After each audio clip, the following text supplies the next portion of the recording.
یہ ایک عجیب و غریب بات ہے. مسلمانوں میں نارملی پاکستانی چونکہ یہ زیادہ بیچارے ان کو ٹھیکیداری کا شوق ہے عالم اسلام کی، وہ منہ بھی نہیں لگاتے ان کو، لیکن یہ یہاں بیٹھے ہی ترکی کا بھی ان کا مسئلہ ہے، فلسطین بھی ان کا مسئلہ ہے، پتہ نہیں ان کے کیا کیا مسائل ہیں، وہ ان کو گھاس ہی نہیں ڈالتے، ان کو اندازہ نہیں ہے. کس پہ ذمہ داری ڈالی تھا؟ نہیں رؤوف، اس میں بنیادی بات تو یہ ہے کہ ویسٹ کو تو بلیم کرنا بنیادی طور پہ ایک شکست خوردار مسخ شدہ ذہنیت کا کام ہے. میں کمزور ہوں، آپ طاقتور ہیں، تو مجھے اپنی کمزوری پہ کانسنٹریٹ کرنا چاہیے سو دیٹ یو کی ناٹ ابیوز مائی ویکنس.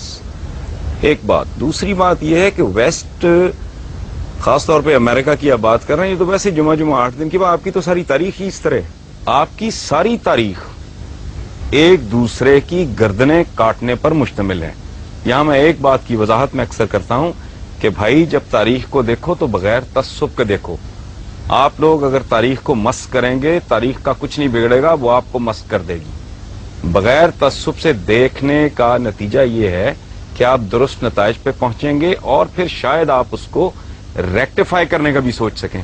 اگر آپ اپنی کجی، اپنی کمزوری، اپنی غلطی، اپنے جرائم، اپنے گناہ، اپنی حرکتیں، اپنی پرفارمنس ہی نہیں ماننے کو تیار، اس کے علاج کی تو نوبت ہی نہیں آئے گی. آپ کی ٹوٹل ہسٹری، یہ ویسٹ کو گالی دینا، ویسٹ کو برا کہنا، وہ چھوڑیں، وہ تو ہمارے رائیولز ہیں. میرے اور آپ کے درمیان ایک مقابلہ چل رہا ہے جو صدیوں پر مشتمل ہے. تو you are most welcome to do anything you want. ہم کہتے ہیں وہ جی سازشیں کرتے ہیں، وہ آپ سے بہتر دماغ رکھتے ہیں تو سازشیں کرتے ہیں، آپ کر لیں. اور پھر جھوٹ ہے یہ بر صغیر کی تاریخ اٹھا کے دیکھ لیں. لارڈ کلائیو کے ساتھ 200-250 گورا تھا، باقی سارے ہم ہی لوگ تھے، ہمارے ہی بزرگ تھے. بکسر کی لڑائی میں شاہ عالم ثانی کا انہوں نے جو حشر کیا ہے، لڑنے والا کون تھا اس کے خلاف؟ بابر کو کس نے نکالا تھا فرغانہ سے؟ اس کے چچاؤں نے. یہاں کے اس نے کس کی گردن اتاری سب سے پہلے؟ ابراہیم لودھی کی. امیر تیمور نے کس کو مارا؟ یلدرم کو. پھر بنو امیہ، بنو عباس. یہ آپ کے ہاتھ سے اسپین گیا، پھر یہ اپروچ بھی غلط ہے. اسپین چلا گیا، اسپین آپ ابا آپ کی بری میں لے کے آئے تھے. آپ طاقتور تھے اس وقت، آپ ایکسپینڈ کر رہے تھے. آج وہ طاقتور ہیں، وہ ایکسپینڈ کر رہے ہیں. جب آپ اپنا ورلڈ آرڈر، جب آپ میں سکت تھی، دم تھا، جان تھی، تو آپ اپنا ورلڈ آرڈر امپوز کر رہے تھے. آج وہ کر رہے ہیں. رونا کس بات کا؟ اس کو گالی مت دیں، اپنے گریبان میں جھانکیں. ہمارے پنجابی میں کہتے ہیں اپنی منجی تھلے ڈانگ پھیرو، تو انہوں سمجھ آئے. آپ کی ٹوٹل تاریخ، یلدرم پورے یورپ کو اس نے آگے لگایا ہوا تھا. امیر تیمور صاحب یہاں سے روانہ ہوتے ہیں، جا کے اس کا ستیہ ناش کر دیتے ہیں. مغلوں کا دور دیکھ لیں، کہتے ہیں جی انگریز نے ڈیوائڈ اینڈ رول کیا. کدھر ڈیوائڈ اینڈ رول کیا؟ انگریز تو آیا کوئی جہانگیر کے زمانے میں غالباً. Please correct me if I'm wrong. Sir Thomas Roe وغیرہ. اس سے پہلے جو آپس میں ایک دوسرے کی گردنیں کاٹ رہے تھے، تقریباً اس وقت آیا جس وقت بابر آیا، اور انگریز جہانگیر کے دور میں تقریباً اس وقت. ٹھیک ہے، اچھا. اس سے پہلے جو مغل شہزادے ایک دوسرے کی گردنیں کاٹ رہے تھے، باپ کو اندر کر رہے تھے، سگے بھائی مار رہے تھے، شیر شاہ ان کے ساتھ لڑ گیا. یہ ٹوٹل پاور پلے ہے، صدیوں سے چل رہا ہے. محمد بن قاسم کو کھال میں سی کے بش نے بھیجا تھا. عبیدہ بن جراح کے ساتھ کیا ہوا تھا؟ آپ کے جتنے جنرلز ہیں جس کو آپ اتنا گلوریفائی کرتے ہیں، کبھی اپنے بچوں کو پڑھائیں ان کے انجام کیا ہوئے تھے؟ ان لوگوں کے ساتھ کیا کیا آپ نے؟ کرنے والے کون تھے؟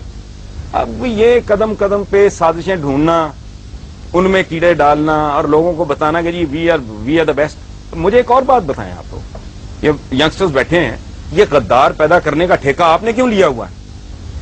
غدار آپ میں ہی یہاں کیوں پیدا ہوتے رہے ہیں، گوروں میں کیوں نہیں ہوئے؟ اس کی وجہ ہے رؤوف صاحب، غدار ایک خاص کلچر میں پیدا ہوتا ہے. جہاں فرد اور ریاست کا مفاد اس طرح ہو جاتا ہے نا، وہاں غدار پیدا نہیں ہوتے.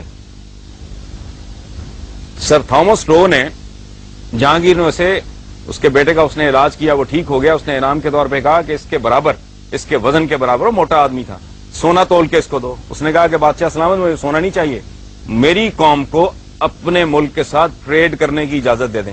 آپ کے پاس یہ وفا 2007 میں نہیں ہے. آپ کے لیڈر سوئس بینکوں کے کیس بھگت رہے ہیں.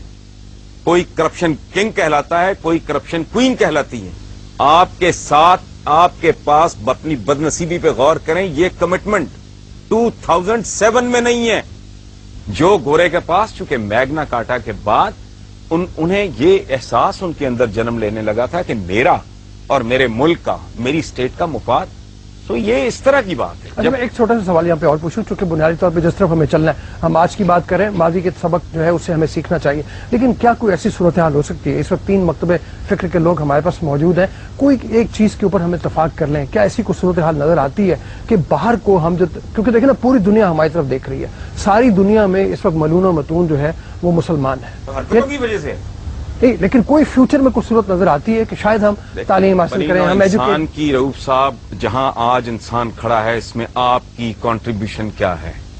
आपसे मुराद मेरी, हम सबकी 1 अरब 40 करोड़ मुसलमानों की कंट्रीब्यूशन क्या है? ये एक पैम्पर नहीं दे सके बनी नौ इंसान को, ये बॉल पॉइंट नहीं दे सके, ये गाड़ी की विंड स्क्रीन साफ करने वाला वाइपर नहीं दे सके। 56-57 इतने लगभग मुसलमान मुल्क हैं, एक में भी जमहूरियत नहीं है, डूब मरो। मैं सदियों से एक बड़ा दिमाग नहीं पैदा किया, इस मुल्क में एक बड़ा आदमी पैदा हुआ है, मैं इंटेलेक्चुअली बात कर रहा हूं। ये मुल्क है सबका है, जना साहब के स्टेटमेंट्स रिकॉर्ड पे हैं कि हिंदू अपनी जगह, फलां अपनी जगह, उसको आप जो भी लेबल लगाएं, डॉक्टर अब्दुल सलाम, उसको उन्होंने ठुड्डे मार के इस मुल्क से बाहर निकाल दिया। सदियों से एक बड़ा आदमी आपने पैदा नहीं किया। औकात यह है कि एक एवरेज लेवल का, एक आम सतह का दानिश्वर बात करता है क्लैश ऑफ सिविलाइजेशन, ये उसको सर पे बिठा लेते हैं और पूरी दुनिया में डिबेट पे शुरू हो जाती है। क्लैश ऑफ सिविलाइजेशन तो है ही नहीं, ये क्लैश ऑफ फेथ्स है। सिविलाइजेशन तो उनके पास है, आपके पास कौन सी सिविलाइजेशन है? बकरे में पानी इंजेक्ट करके उसका वजन बढ़ाने वाले, अपने बच्चों को नापाक गंदा गलीज दूध देने वाले,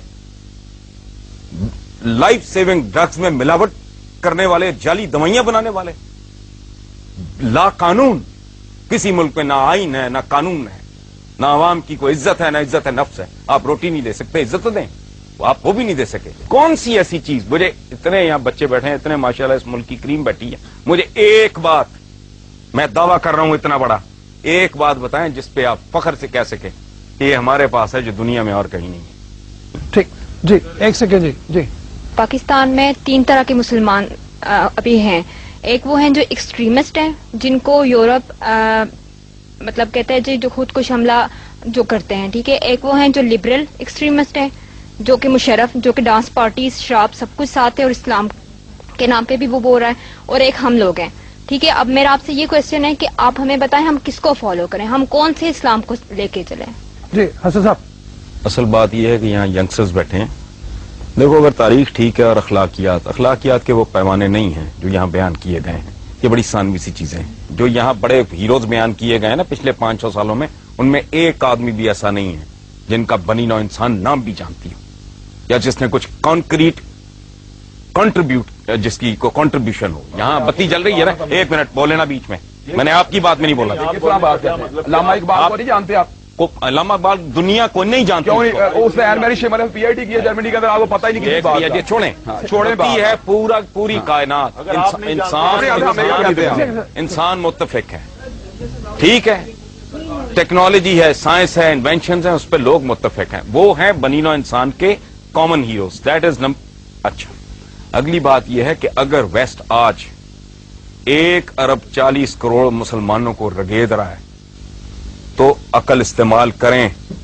यू आर रॉन्ग, आप कुछ भूल रहे हैं, आप रास्ता भटक गए हैं। अगर आपकी तारीख भी ठीक है, आपका अखलाक भी ठीक है, आप 1.5 अरब भी हैं और जूते भी खा रहे हैं, तो there is something terribly wrong. मेरा आपसे सवाल है हसन निसार साहब कि आपने कहा अभी मुसलमान के खिलाफ ही है, तो आप क्यों नहीं आवाज उठाते? आपने कहा है कि हमें गलत तौर पे लीड किया जा रहा है। बहुत बड़ी कलम है स्टैंप, तलवार की जो कलम की जो क्या कहना चाहिए ताकत है वो तलवार से ज्यादा होती है, तो आप क्यों नहीं उसके खिलाफ आवाज उठाते? और मीडिया क्यों नहीं उठा रहा आवाज? आज का मीडिया तो बहुत स्ट्रांग है। ये मेरा ख्याल है यहाँ से आपको किसी ने बताया है कि मैं कॉलम निगार हूँ, और बड़ा कॉलम निगार तो पता नहीं क्या हूँ या नहीं। मैं तो लिखता ही ये कुछ हूँ, इसका मतलब है आप पढ़ते नहीं हो। मैं तो पिछले 12-14 साल से इसको इबादत समझ के लिख रहा हूँ कि मुसलमानों को पास ग्लोरी, पिदरम सुल्तान बूद, खाता खत्म करके कुछ भी ना करो। ये जो है ना अपने आप को वी आर द बेस्ट, इसने मरवा दिया है अपनी कमजोरियों पे। जो ताकत है वो तो है ही।